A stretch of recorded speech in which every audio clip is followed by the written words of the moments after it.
Okay, இப்போ நம்ம வந்து யூரோ யூஎஸ்டியோடைய 4 ஹவர் டைம் ஃப்ரேமில் சார்ட்டை பார்க்க போகிறோம். இந்த 4 ஹவர் டைம் ஃப்ரேம்லேருந்து மார்க்கெட் நமக்கு ஏதாவது ஒரு லோவர் டைம் ஃப்ரேமில் என்ட்ரி கிடைக்குமா அப்படின்றத பற்றி ஒரு சின்ன எக்ஸ்ப்ளனேஷன் தான். இப்போ நீங்கள் பார்த்தீங்கன்னா 4 ஹவர் டைம் ஃப்ரேமில் ஏற்கனவே ப்ரீவியஸாக கிடச்ச ஒரு ஃபேர் வேல்யூ கேப்பை டச் பண்ணி அங்கேருந்து ரியாக்ட் பண்ணி தான் இப்போ மேலே போயிட்டுருக்குது. அங்கேருந்து ஒரு ரீடெஸ்ட் கொடுத்து மறுபடியும் ஒரு இன்பிட்வீன் கேப்பில் கிடச்ச ஒரு ஃபேர் வேல்யூ கேப்புக்கு ரியாக்ஷன் ஆகி தான் இப்போ மார்க்கெட் வந்து மேலே போயிட்டுருக்குது. சரி, ஓகே. இந்த ஃபஸ்ட்டு கிடச்ச இந்த ஃபேர் வேல்யூ கேப்பும் ரெண்டாவதாக கிடச்ச ஃபேர் வேல்யூ கேப்புக்கும் ரியாக்ஷன் ஆகிடுச்சு. ஸோ தொடர்ந்து இன்னும் மார்க்கெட் வந்து இந்த ஹை வரைக்கும் போகுமா அப்படின்றத நமக்கு வந்து ஒரு கேள்வி இருக்கும், கேட்டிங்களா? இந்த ஃபேர் வேல்யூ கேப்போட ப்ரெஷரில் இங்கேருந்து போகுமா அப்படின்றது ஒரு இதாக சொல்ல முடியாது. பட் இந்த இப்போ இருக்கக்கூடிய கரண்ட்டாக இருக்கக்கூடிய இந்த ஹை வரைக்கும் போகிறதுக்கு எதுவும் வாய்ப்பு இருக்கான்றதை லோ டைம் ஃப்ரேமில் கிடைக்கக்கூடிய ஃபேர் வேல்யூ கேப்பை நம்ம செக் பண்ணி பார்த்து என்ட்ரி போட்டுக்கலாம். ஒரு வேளை இங்கேருந்து மார்க்கெட் வந்து கீழே வருதுன்னா, ஓகேங்களா, இப்போ இருக்கு இல்லையா, அந்த இடத்துலேருந்து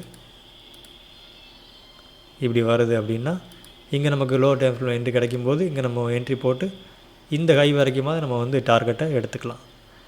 இப்போ நம்ம இங்கேருந்து லோ டைம் ஃப்ரேமுக்கு வர போகிறோம். ஃபஸ்ட்டு வந்து 30 மினிட்ஸ்க்கு வரலாம். 30 மினிட்ஸ்க்கு வந்திங்கன்னா நமக்கு என்னெல்லாம் கிடச்சிருக்குது அப்படின்னா, இந்த இடம் வந்து ஏற்கனவே அந்த 4Hஓட ஃபேர் வேல்யூ கேப்பை மிட்டிகேட் பண்ண இடம், ஓகேங்களா? ஓகே, அதுக்கு ரியாக்ஷன் பண்ணி தான் இப்போ வந்து 30 மினிட்ஸில் வந்து நமக்கு என்ன கிடச்சிருக்குது, ஒரு சேஞ்ச் ஆஃப் கேரக்டர் கிடச்சிருக்குது. ஓகே, இப்போ நமக்கு இதில் வந்து ஒரு 30 மினிட்ஸில் ஒரு ஃபேர் வேல்யூ கேப் இருக்குது. ஸோ இந்த மார்க்கெட் வந்து இப்போ இருக்கக்கூடிய இந்த டைம்லேருந்து இந்த இடத்துலேருந்து இந்த ஃபேர் வேல்யூ கேப்புக்கு மிட்டிகேஷன் பண்ணி 5 மினிட்ஸில் என்ட்ரி கொடுத்துச்சு அப்படின்னா தாராளமாக டார்கெட்டை நம்ம இங்கே வரைக்கும் செட் பண்ணிக்கலாம், ஓகேங்களா? அதாவது இங்கேருந்து வருது இல்லையா, இப்படி வந்து ஓகே, இப்படி வந்து இப்படி ஒரு சேஞ்ச் ஆஃப் கேரக்டர் வைக்கணும்.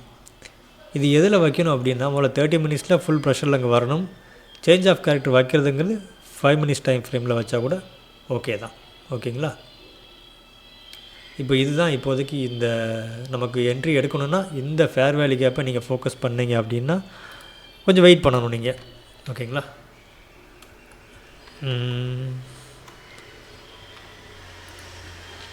எஃப்இஜி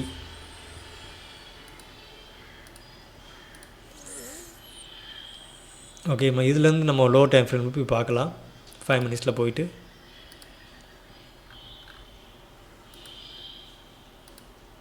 நமக்கு என்ன தெரியுதுன்னா ஒரு ஏரியாவே தெரியும், ஓகேங்களா? இந்த டாப் நம்ம மார்க்கெட் வந்து கரண்ட் ப்ரைஸ் இங்கே இருக்குது, இந்த டாப் வரைக்குமே நம்ம வந்து டார்கெட் பண்ணலாம் 5 மினிட்ஸில் நமக்கு என்ட்ரி கிடைக்கும்போது. அப்போ நம்ம என்னெல்லாம் பார்த்தோம், 4 ஹவரில் இந்த ஃபேர் வேல்யூ கேப்பை மிட்டிகேட் பண்ணி தான் மேலே போயிருக்குது. அப்புறம் 30 மினிட்ஸோடைய ஃபேர் வேல்யூ கேப்புக்கு 30 மினிட்ஸில் சேஞ்ச் ஆஃப் கேரக்டர் இங்கே வச்சுருக்குது, தெரியுதுங்களா? இந்த இடத்துல சேஞ்ச் ஆஃப் கேரக்டர் சிஹெச் இங்கே சேஞ்ச் ஆஃப் கேரக்டர் ஆயிடுச்சு. ஸோ இங்கேருந்து என்ட்ரி போகிறவங்க போவாங்க, ஆனால் வந்து எஸ்எல் அதிகமாக இருக்கும். ஸோ கொஞ்சம் வெயிட் பண்ணிங்கன்னா இங்கே ரீடெஸ்ட் ஆகும். இதுக்குள்ளே வரும்போது நீங்கள் 5 மினிட்ஸில் டைரெக்ஷன் பார்த்து எல்லாமே வந்து மார்க்கெட் வந்து பை தான், அதில் எந்த குழப்பம் இல்லை. பட்டு லோ டைம் ஃப்ரேமில் வந்து இப்படி ஒரு சாக் வைக்குது அப்படின்னா நீங்கள் இந்த சாக்கில் வந்துட்டு 5 மினிட்ஸில் வைக்கக்கூடிய இந்த சாக் வந்து நீங்கள் டைரெக்டாக என்ட்ரி போட்டிங்கன்னா கொஞ்சம் எஸ்எல் அதிகமாக இருக்கும், இந்த லோ வரைக்கும் வைக்கிற மாதிரி இருக்கும், இந்த லோ வரைக்கும் வைக்கிற மாதிரி இருக்கும், இருக்கு இல்லையா, இங்கே வரைக்கும் எஸ்எல் வைக்கிற மாதிரி இருக்கும். ஸோ கொஞ்சம் நீங்கள் வெயிட் பண்ணிங்க அப்படின்னா அதில் கூட ஒரு கண்டிப்பாக ஒரு ஃபேர் வேல்யூ கேப்போ அல்லது வந்து ஒரு டிமாண்ட் ஜோனும் இருக்கும். நீங்கள் டிமாண்ட் ஜோனுக்கு வர கூட வெயிட் பண்ண வேண்டாம், அதில் ஒரு ஃபேர் வேல்யூ கேப்புக்கு கொஞ்சம் நீங்கள் வெயிட் பண்ணிங்க அப்படின்னா கண்டிப்பாக இங்கே ஒரு சின்னதாக ஒரு இடத்துல வந்து மிட்டிகேட் ஆகும்போது அந்த இடத்துல நீங்கள் வந்து என்ட்ரியை நீங்கள் தாராளமாக போட்டு விட்டு டார்கெட்டை வந்து இங்கே வரைக்கும் செட் பண்ணிக்கலாம், ஓகேங்களா? இதுதான் இப்போதைக்கு யூரோ யூஎஸ்டியோடைய மார்க்கெட் நிலவரம். இதில் எதுவும் சந்தேகங்கள் தான் நீங்கள் கேட்கலாம். வீடியோ பார்த்ததுக்கு ரொம்ப நன்றி.